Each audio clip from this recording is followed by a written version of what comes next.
The 2025 Girls Lacrosse Rules Interpretation Clinic for the Kentucky Lacrosse Umpires Board and KHSAA Girls Lacrosse Regions 7 and 8. My name's John Slider. I'm the assigner for Regions 7 and 8, and I'll be guiding you through this Rules Interpretation Clinic. Here is who we are as KHSAA Girls Lacrosse, divided into 8 regions. I'll be assigning regions 7 and 8, which are Fayette, Scott, and Woodford counties.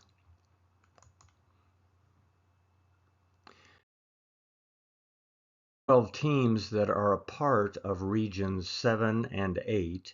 There are 6 teams in each region. Confusion with terms of different clinics that are offered by Lacrosse. USA Lacrosse offers an online NFHS rules interpretation seminar that is optional and open only to members of USA Lacrosse on specific scheduled dates and times. The KHSAA has an online rules interpretation clinic that is required by umpires for postseason and is live beginning on 28 February. And then finally, Club, the Kentucky Lacrosse Umpires Board, has an in-person, or this video, rules interpretation clinic that is required for club membership.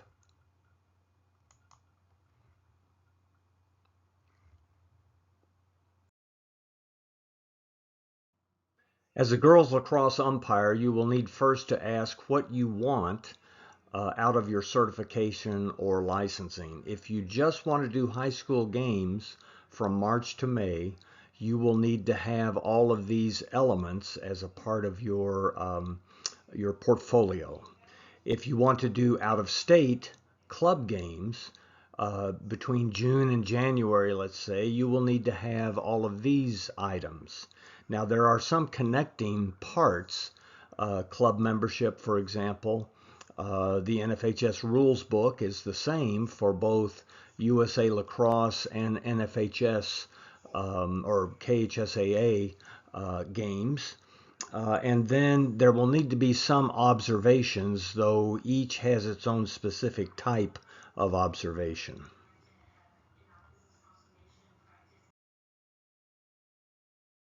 The KHSAA requires the Part 1 NFHS test for every first-year official, and this year all officials are first year. Here's instructions on how to get to that test, and you can pause the video for a moment to do that. If you need directions, give me a call.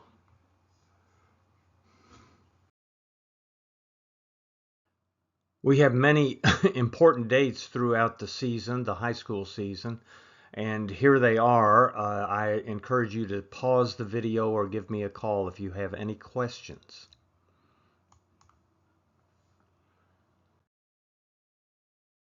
Now let's look at the Girls High School Lacrosse Rules Interpretation Clinic for 2025.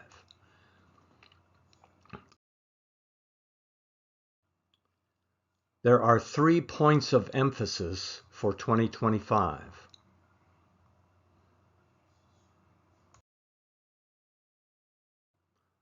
The first point of emphasis is the use of the green card or the delay of game card progression. Please be aware of this as officials.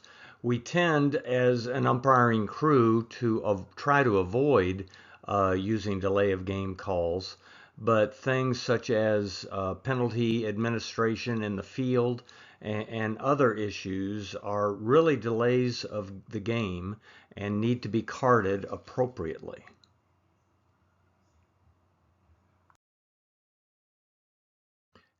As officials, we need to manage safe play in the 8-meter arc, and this is the second point of emphasis. Play should be watched very closely by both officials within the 8-meter.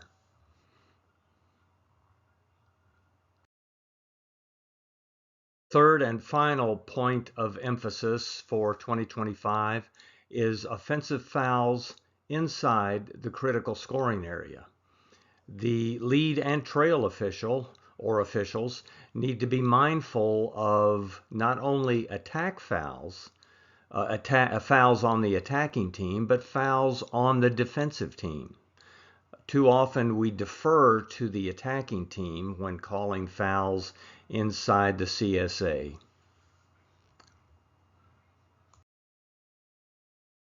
Changes in the rules for 2025.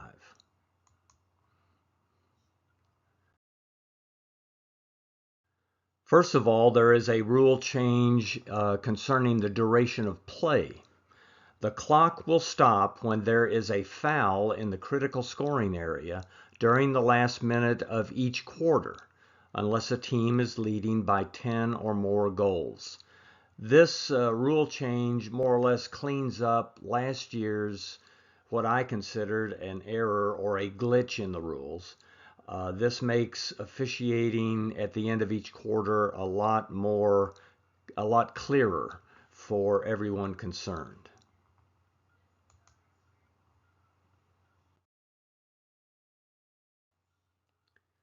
The clock is to be stopped on the official's whistle and arm signal after each goal during the entire game, and when there is a foul called in the critical scoring area during the last minute of each quarter.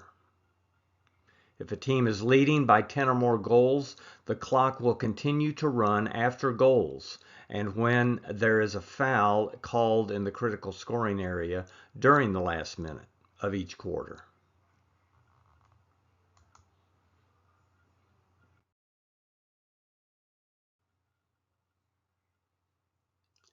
Let's take a situation. For example, a foul is called inside the critical scoring area with 1 minute and 3 seconds remaining on the clock till the end of the quarter. Play is not resumed until the clock reads 57 seconds in this situation. A coach argues that the timer should have stopped the clock to administer the free position at 1 minute. The ruling is the correct procedure was completed by the timer and the official. The foul, if it occurs outside or before the 1 minute mark at the end of any quarter, the clock continues to run.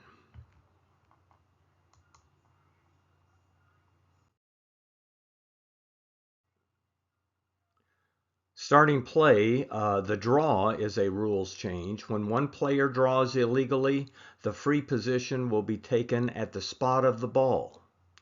Self-start is permitted unless the clock is stopped. A redraw will occur at the center line when both players draw illegally. So, one player draws illegally, free position at the spot of the ball. Two players draw illegally, there's a timeout, and a redraw.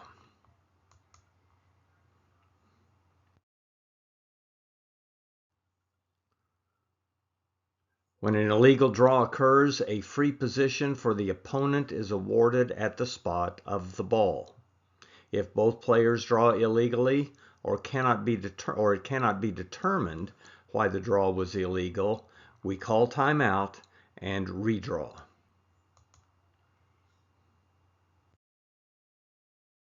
Situation for this particular application or for this particular rule change. The official has the two centers in the position for the draw. As the official is backing out and blowing the whistle to start play and the game clock, one of the centers fails to draw up. The official blows the whistle to indicate an illegal draw and awards a free position to the non-offending center. A self-start is permitted for the free position at the spot of the ball.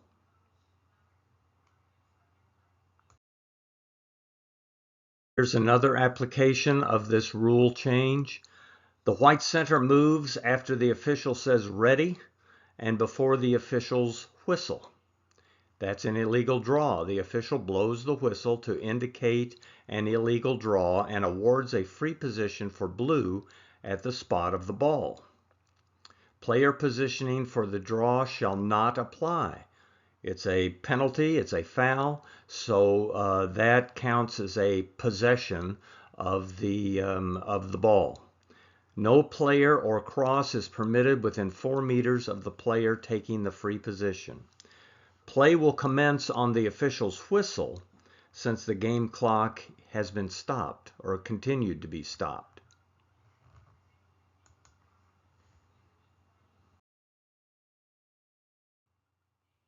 Okay, there's a rule change on minor fouls, and this really breaks my heart because it's one of my favorite setups. The indirect free position for a minor foul by a defensive player occurring in the 12-meter fan has been eliminated.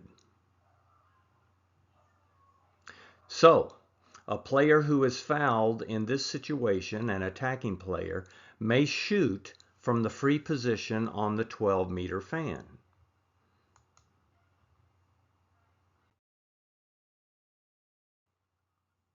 For a minor foul by a defensive player occurring in the 12-meter fan, the player fouled will move to the nearest spot on the 12-meter fan. The penalty lane shall be cleared.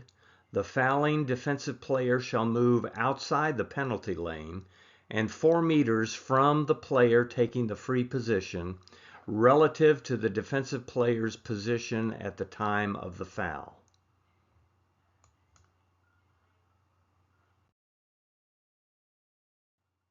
So here's an application, a situation. A minor foul is called on the red team inside the 12-meter fan. The red team's on defense. The official sets up the blue free position on the 12-meter fan. The blue player taking the free position goes to goal and shoots. That is legal. Players may shoot from a free position for a minor foul in the 12-meter fan.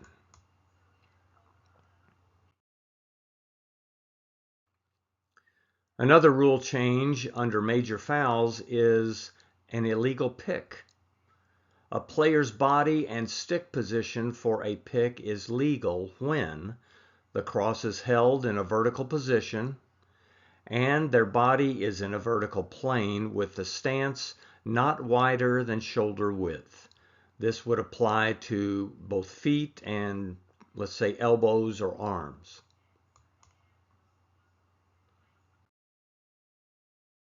The text of the rule and the definition of an illegal pick.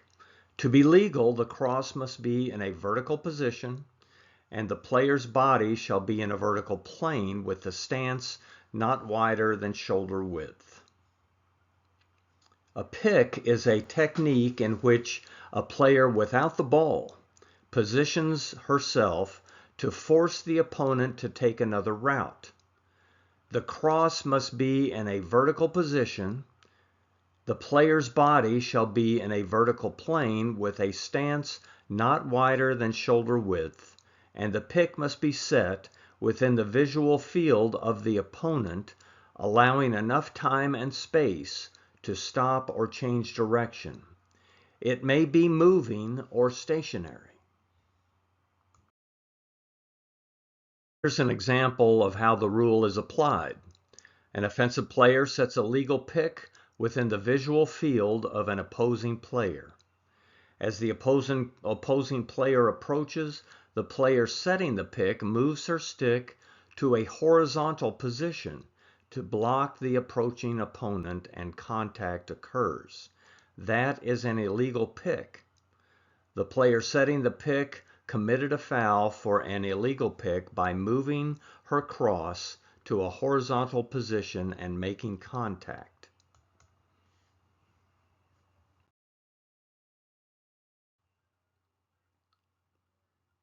Illegal stick contact. It is illegal to hold a stick in a horizontal position and make contact with an opponent's body or cross.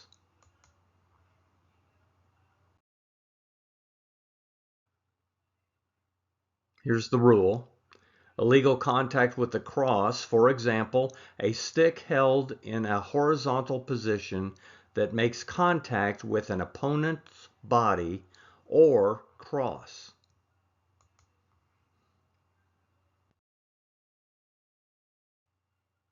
Here's how that rule is applied. For example, a defender holding their stick in a vertical position. As an attack player approaches, the defender moves her stick, to a horizontal position and shoves it forward into the opponent's cross. That is illegal stick contact. The defensive player committed a foul by holding her stick in a horizontal position and making contact with an opponent's cross.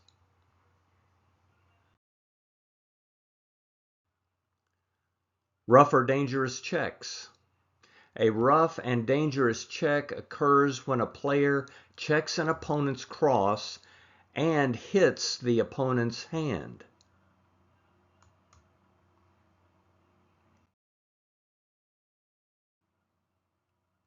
No player's cross may hit an opponent's body, including the opponent's hands, or cause an opponent's cross to hit the opponent's body.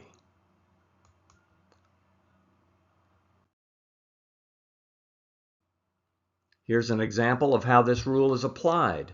As a defender is running down the field alongside an opponent with the ball, the defender swings her stick and hits the attack player's hand at the bottom of the cross to dislodge the ball. That is an illegal play. It is a rough or dangerous check.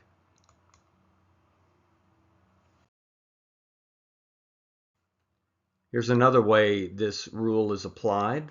A defender and attack player's sticks are in contact as the defender legally holds her position. While doing so, the position of the sticks changes, and the defender's cross touches the attack player's hand. No call is made. That is correct.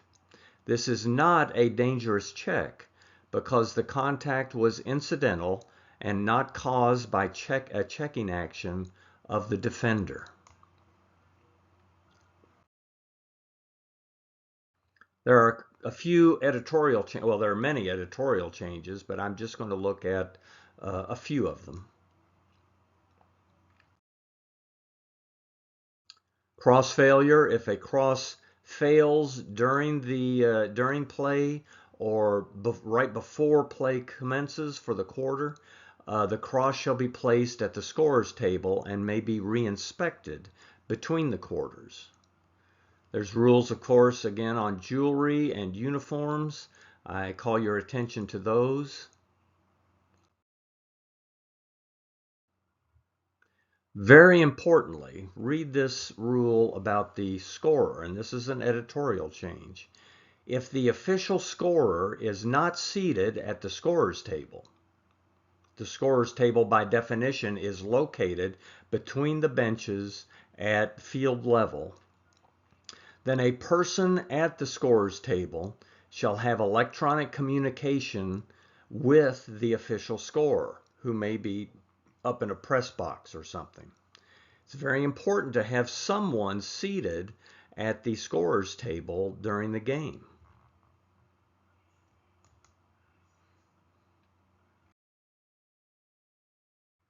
Here's a quick view of Arbiter. Arbiter has rebranding and looks a little bit different, has a different logo, but essentially will function the same as it did last year.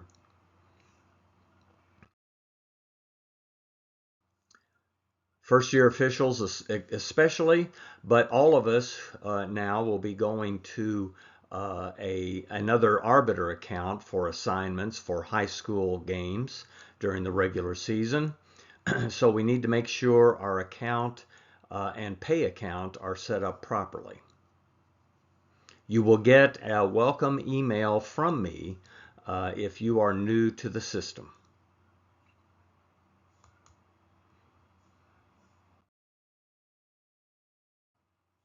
So here's how the home page looks.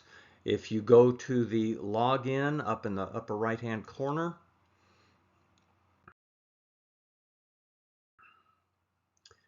you will get a drop down menu.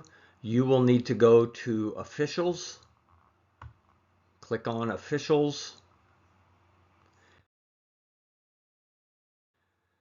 And you will get a collection of your tiles, all the accounts of which you're a part.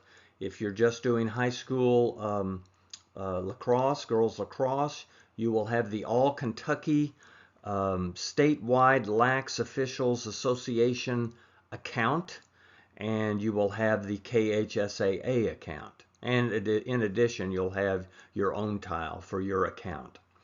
Um, it's important to note that all assigners for both boys and girls for 2025 are using the same assigning account.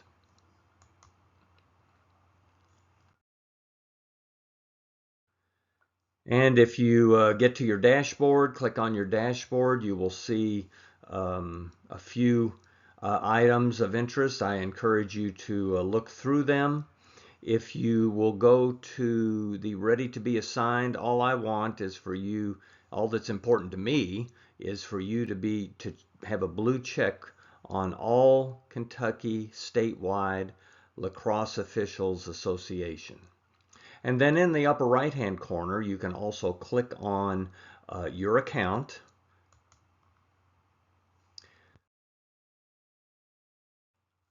And that will give you a drop down menu. And under the All Kentucky Statewide Lacrosse or LAX Officials Association, you may click on the line that says official, and that will get you in, and that will get you into the details of your arbiter profile, arbiter account. And it will give you, first of all, your schedule. Games, and to the right of every game you will find the where you can accept or decline the game, and then you must submit in order to have that game as a part of your schedule.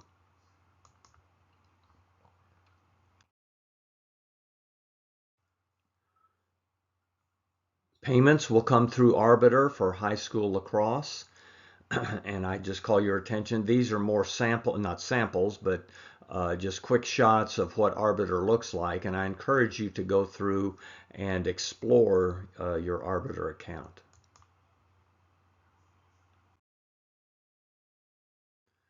You may do blocks.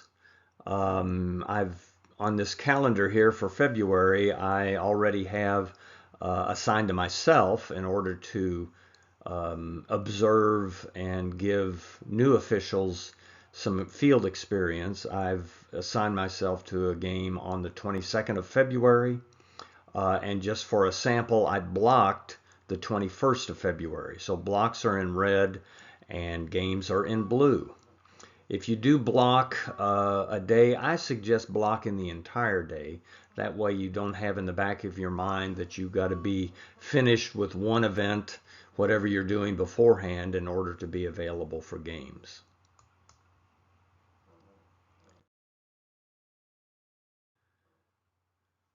And this is another view, scrolling down, a view of the blocks. It will block all of your accounts unless you clear that specific block. Any block will block all of your accounts.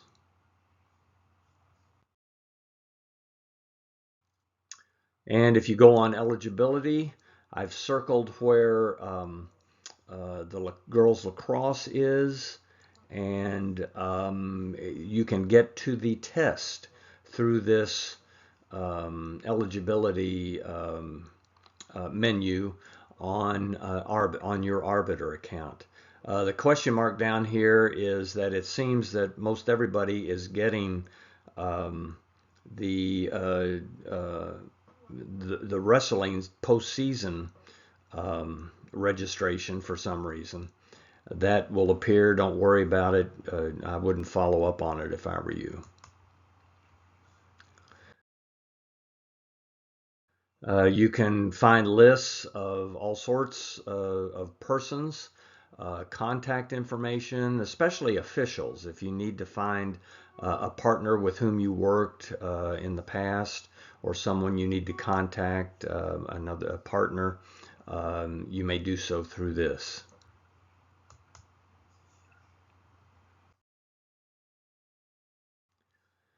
And then finally, your settings. I recommend that you check all of these boxes up at the top. These will give you notifications of when you've been assigned and reminders. They should give you reminders of upcoming games.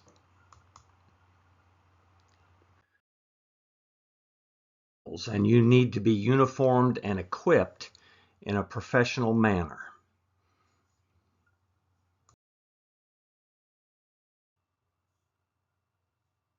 The KHSAA requires all officials to wear the 2-inch black and white stripe shirt with the KHSAA logo. It can be long sleeve or short sleeve. Everything else is black.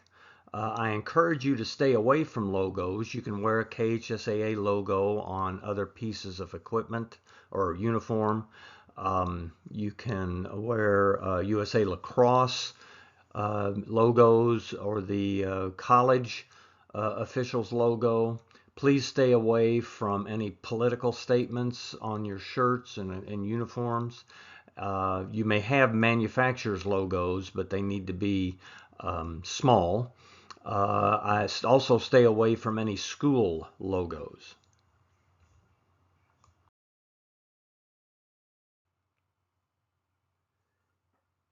Here's a list of the equipment that is required and recommended. Whistle, set of cards, a yellow flag, a pen or pencil, a watch. These are all required. And then you may need a measuring tape and a golf ball. The golf ball is designed or is helpful in discovering the space in between the strings on a stick.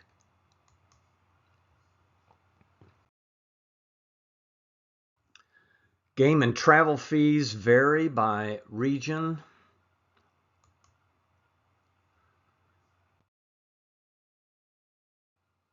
For Region 7 and 8, scrimmages of up to 3 hours will not receive travel, but there's a $100 fee for the official. I'll get into the details a little bit more of the in the next slide of the pay, game pay.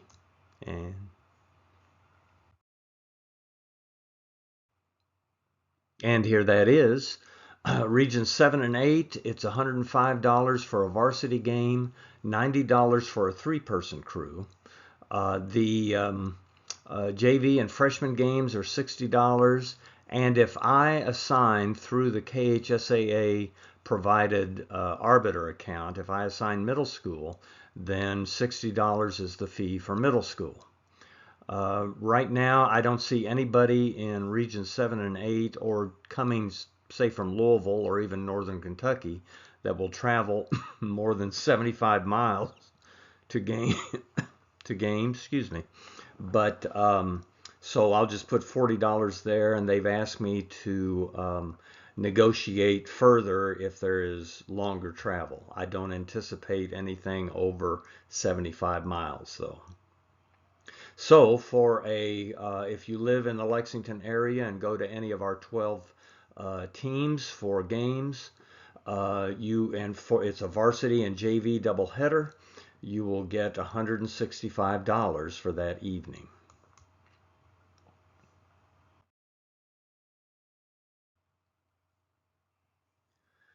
Just to compare the field minutes, the pay per field minute, you are actually getting $1.88 per field minute on a JV and varsity doubleheader.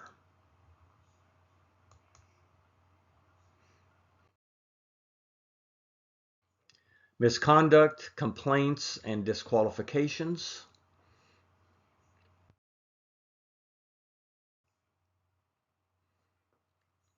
What is misconduct? You can pretty well see it here. The last one is the key. Any behavior in the official's opinion that is misconduct is misconduct.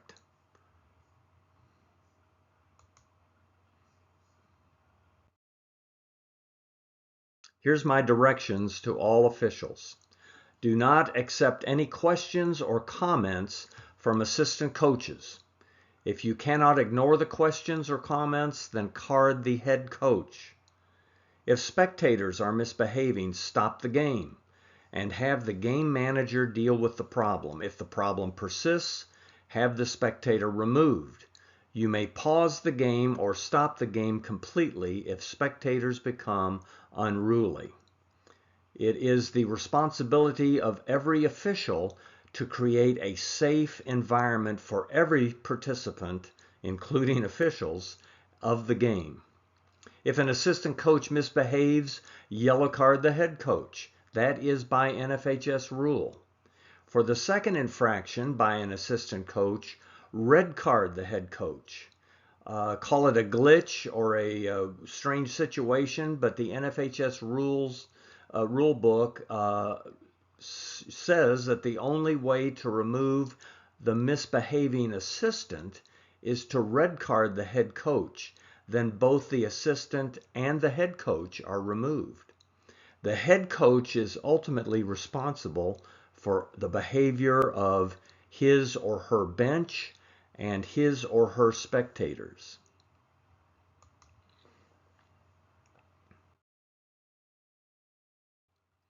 Here's some more directions. By experience, after the game, the only card that carries any consequences is a red card. There's misconduct from spectators, players, or coaches after the game, red card either the player or the head coach. Accept no personal comments about your judgment, abilities, or appearance from any source before, during, or after the game.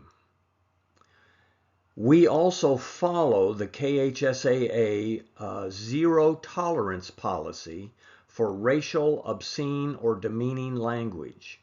If you can identify the player who uses racial, obscene, or demeaning language on the field, yellow card them immediately. If you hear something coming from the bench or from spectators, if you hear it coming from the bench, yellow card the head coach. If you hear it coming from spectators, stop the game, have the field manager deal with the problem. You can and have the authority to card the head coach for spectator behavior.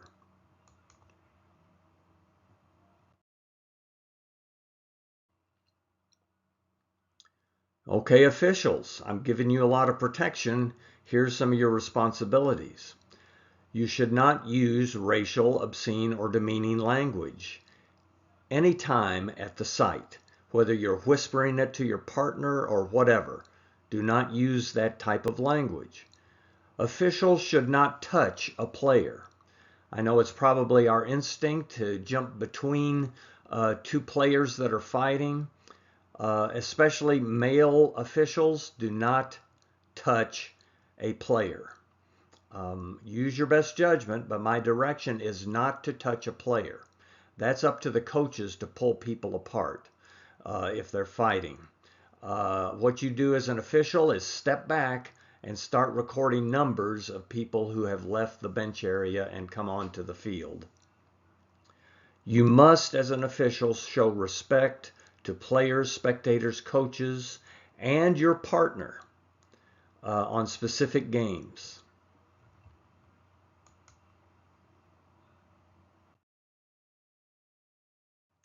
Avoiding misconduct really is simple. It's a four-way street. Umpires, coaches, players, and spectators need to cooperate and understand the rules of the road, so to speak.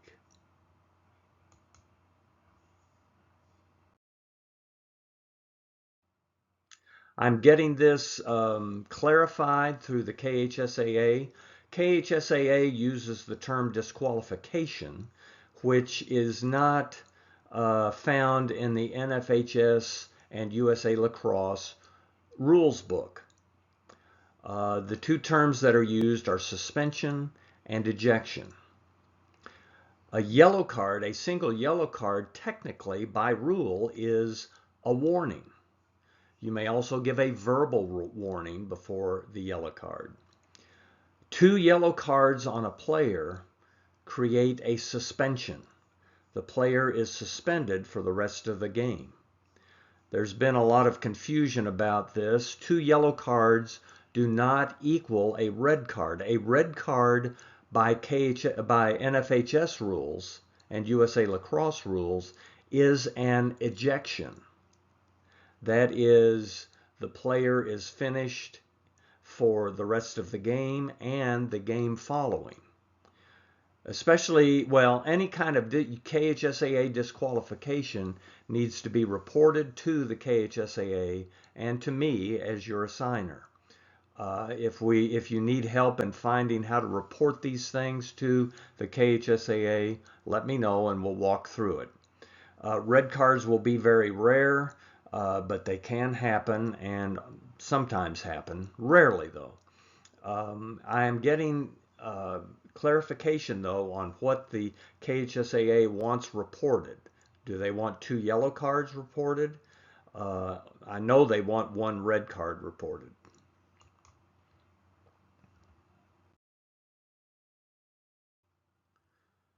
Coaches, officials, if you have any complaints, a complaint for me as your assigner is anything that involves the official. Was it official to official? Was it spectator to official or vice versa? Or coach to official or vice versa? Somebody give me a call as an official. I've asked coaches to wait 24 hours before they get anything to me in writing. But officials especially, send me an email or call me or text me that I should be expecting something on the way. And when you do that and we talk through things a little bit, then I will ask you to put something in writing in an email.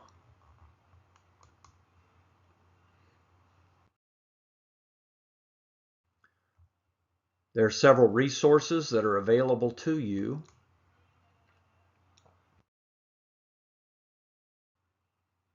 Of course, there's the NFHS rules book. That is available to you free in a digital format through NFHS All Access. KHSAA and or USA Lacrosse may send you this book through your NFHS All Access account. You need to set up that account with the email that both entities will be using, and they will connect the rules book to your account by your email. A free publication, even to non-USA Lacrosse officials, is the Women's Officials Training Manual for each year. I had the pleasure of working on this manual, editing it for a few years. It's an extensive rule-by-rule manual, and then it has some other information that's important that will help you understand and interpret the rules.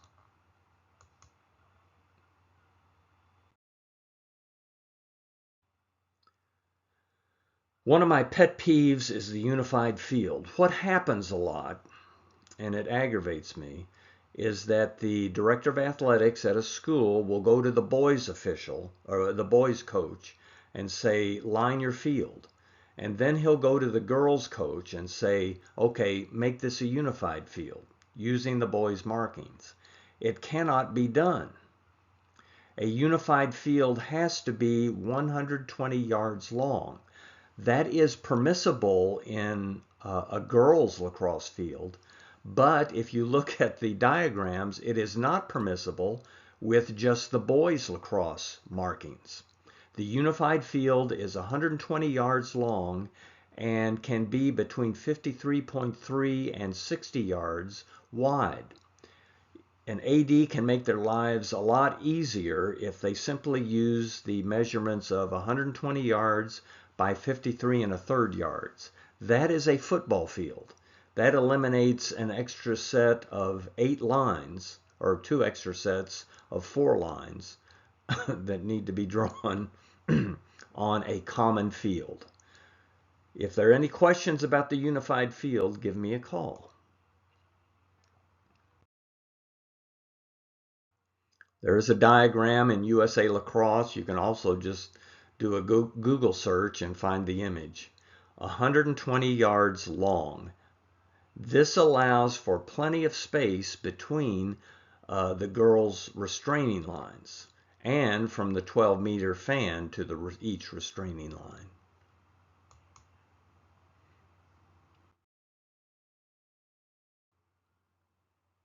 Okay, that concludes everything. Um, well, everything I had to say with this. I hope you benefited from it. If you have any questions, call me, email me, text me. Uh, if you're an official in our association or with whom I have had contact, you'll know how to get in touch with me. You'll have that information.